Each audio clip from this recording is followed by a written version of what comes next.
পিঠা খেতে পছন্দ করে না এমন মানুষ খুব কমই পাওয়া যায়। আজ আপনাদেরকে পুলি পিঠা তৈরি করে দেখাবো। এই পুলি পিঠাটা আমি নারকেল দিয়ে তৈরি করব না, গরুর মাংস দিয়ে ঝাল পুলি পিঠা তৈরি করব। কিভাবে করে পুলি পিঠা বানালে ক্রিস্পি হবে সেই রেসিপিটি আপনাদের সাথে শেয়ার করব। চলুন তবে দেখে নেওয়া যাক কিভাবে এই পুলি পিঠাটা বানালাম। একটা বাটির মধ্যে 1 কাপ পরিমাণ নিয়ে নিলাম ময়দা, হাফ চা চামচ লবণ, 1.5 টেবিল চামচ পরিমাণ তেল। তেল আর লবণটা ময়দার সাথে খুব ভালো মতো মিশিয়ে নিচ্ছি। মেশানো হয়েছে কিনা বোঝার জন্য হাত দিয়ে মুঠ করে ধরলে দেখবেন যে দলা পেকে যাবে। ঠিক তখন বুঝতে হবে তেলটা ময়দার সাথে ভালো মতো মিশে গিয়েছে। এবার অল্প অল্প নর্মাল পানি দিয়ে একটা ডো মেখে নিব।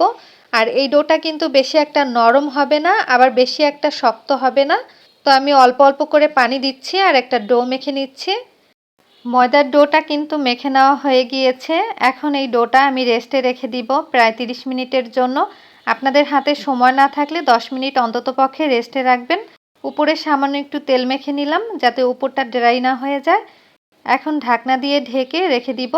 আর এরই মধ্যে আমি পুর তৈরি করে নিচ্ছি।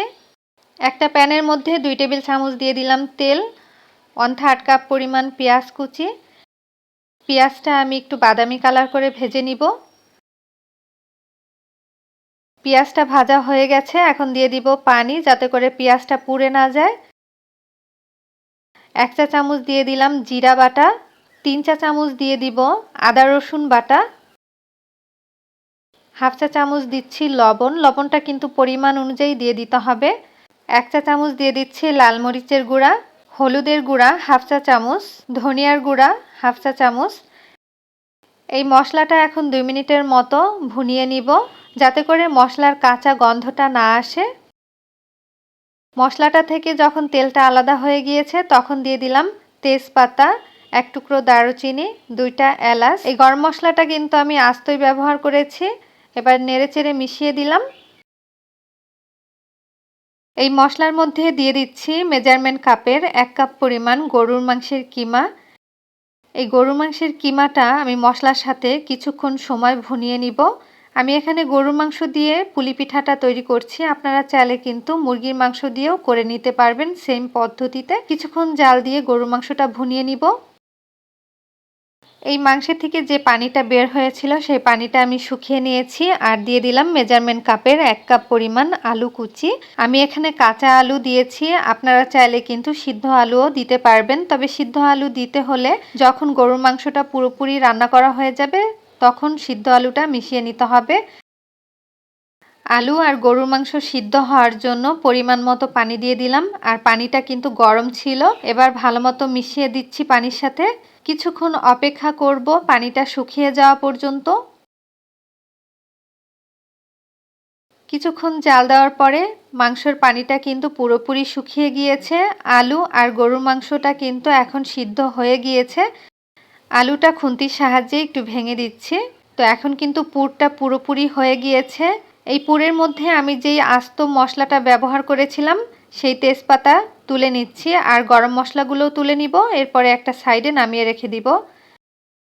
কিছুক্ষণ পরে আমি ঢাকনাটা তুলে ময়দার ডোটা আর একটু ভালো মতো ময়ান করে নিচ্ছি। এরপরে অল্প একটু ডো নিয়ে নিলাম। এই ডোটা দিয়ে এখন আপনাদেরকে পিঠা বানিয়ে দেখাবো আর বাকিটা ঢাকনা দিয়ে ঢেকে রেখে দিচ্ছি। তো আমি সামান্য কিছু ময়দা দিয়ে রুটিটা বেলে নিচ্ছি। রুটিটা কিন্তু বেশি একটা মোটা অথবা বেশি একটা পাতলা হবে না। তো রুটিটা বেলে নেওয়া হয়ে গেছে। এবার একটা স্টিলের গ্লাস দিয়ে আমি রুটিটা কেটে নিচ্ছি। এরকম গোল করে কেটে নিতে হবে। দেখুন বেশি একটা কিন্তু পাতলা হয়নি। আগে থেকে যে পুরটা তৈরি করে রেখেছিলাম সেখান থেকে 1 চামচ পুর এই রুটির মধ্যে আমি দিয়ে দিচ্ছি। আর এই পিঠাটা আপনারা চাইলে কিন্তু আটা দিয়েও বানাতে পারবেন, তবে ময়দা দিয়ে বানালে পিঠার টেস্টটা কিন্তু ভালো আসে। পুর দেওয়া হয়ে গেলে আমি এবার পিঠা শেপ করে নিচ্ছি। আমি কিভাবে করে নিচ্ছি আপনারা দেখে হয়তো বুঝতে পেরেছেন। ভাবে লাগিয়ে দিতে হবে যাতে করে ভিতরের পুরটা বাহিরে বের হতে না পারে। আপনারা যারা ডিজাইন করবেন না পিঠাতে তারা কিন্তু চাইলে হালকা একটু পানি লাগিয়ে তারপরে এরকম সিল করে দিতে পারেন, নইলে কিন্তু ভাজার সময় খুলে যাবে। আমি যেহেতু ডিজাইন করে নিব সেজন্য আমি আর পানি লাগালাম না। একইভাবে আরেকটা পিঠা বানিয়ে দেখাচ্ছি। আপনারা যারা পিঠায় ডিজাইন করবেন না তারা কিন্তু এই ভাঁজ দেওয়ার সময় পানি দিয়ে তারপরে মুখটা লাগিয়ে দিবেন, নইলে কিন্তু ভাজার সময় পিঠাটা খুলে যাবে। আর যারা ডিজাইন করবেন তাদের কিন্তু পানি লাগানোর দরকার নেই, ডিজাইন করলেই হয়ে যাবে।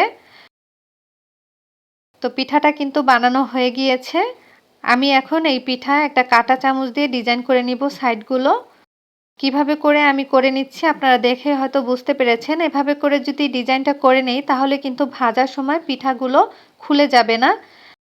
আর ডিজাইনটা করার সময় লক্ষ্য রাখতে হবে যাতে করে পুরটা বের হতে না পারে। তো একটা পিঠা কিন্তু বানানো হয়ে গিয়েছে। এভাবে করে আমি বাকি সব পিঠাগুলো বানিয়ে নিব। এই পুলি পিঠাটা কিন্তু একটু ডিজাইন করলেই ভালো লাগে দেখতে।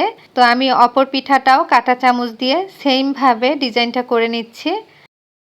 চেষ্টা করবেন এই পিঠাটা ডিজাইন করে বানানোর জন্য, কারণ ডিজাইন করে বানালে দেখতেও কিন্তু সুন্দর লাগে।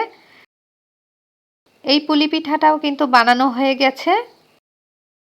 আমি বাকিগুলো একইভাবে বানিয়ে নিয়েছি। এবার এই পুলি পিঠাগুলো আমি ভেজে নিব। ভাজার জন্য একটা প্যানের মধ্যে পরিমাণ মতো তেল দিয়ে দিলাম।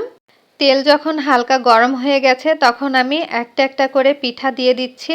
অতিরিক্ত গরম তেলে পিঠা দিতে যাবেন না, তাহলে কিন্তু পিঠাগুলো ক্রিস্পি হবে না। পিঠাগুলো দেওয়ার পরে চুলার আঁচটা একদম মিডিয়াম থেকে লোতে করে দিবেন। এরপরে আস্তে আস্তে এই সময় নিয়ে এই পিঠাগুলো ভেজে নিতে হবে, তাহলেই কিন্তু পিঠাগুলো অনেকটা ক্রিস্পি হবে।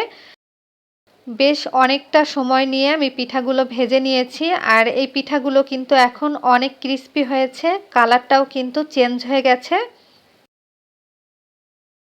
দেখুন প্রতিটা পিঠার কালার কিন্তু অনেক সুন্দর এসেছে, একটা পিঠাও কিন্তু পুড়ে যায়নি। মিডিয়াম থেকে লোতে করে এই পিঠাগুলো ভেজে নিতে হবে। যত ধীরে ধীরে এই পিঠাগুলো ভাজবেন ততই কিন্তু ক্রিস্পি হবে, আর একটা পিঠাও কিন্তু পুড়ে যাবে না। পিঠাগুলো এখন ভাজা হয়ে গিয়েছে, এবার আমি তেল ঝরিয়ে তুলে নিব। আর বাকিগুলো কিন্তু একইভাবে ভেজে নিতে হবে।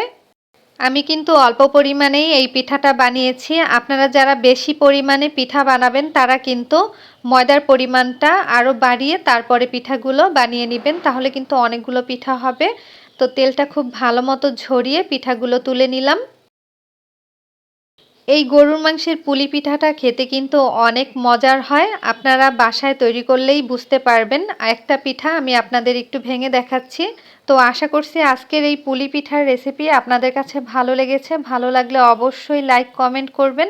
আজ এখানেই বিদায় নিচ্ছি। আল্লাহ হাফেজ।